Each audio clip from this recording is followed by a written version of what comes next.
bangsaku, mari saudara, kita gunakan bahasa bunda sebagai lidah penggugah rasa. Cinta bahasa, cinta budaya, demi cinta kepada budaya, kita penakar bahasa bunda.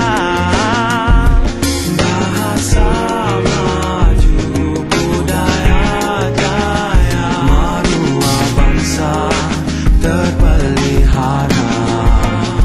Cinta ialah bahasa ibunda, cinta ialah budaya pusaka, bahasa yang menjunjung budaya, budaya nilai maruah bangsa.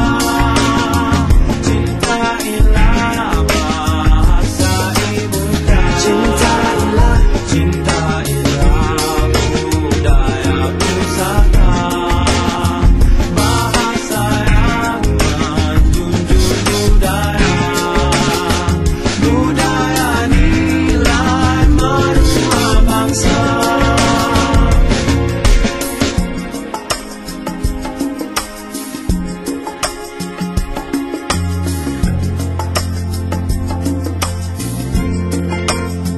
Mari bangsaku, mari saudara, kita gunakan bahasa bunda sebagai lidah penggugah rasa. Cinta bahasa, cinta budaya.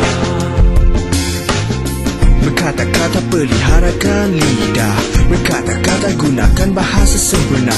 Syair, pantun, sajak, puisi, apa saja isinya hati. Ingatlah kata-kata, jadikan pedoman. Inilah terpentingnya sebuah saranan. Jadi yang pertama, jangan jadi mangsa. Hilang bahasa, lenyap bangsa. Bahasa ibunda, cinta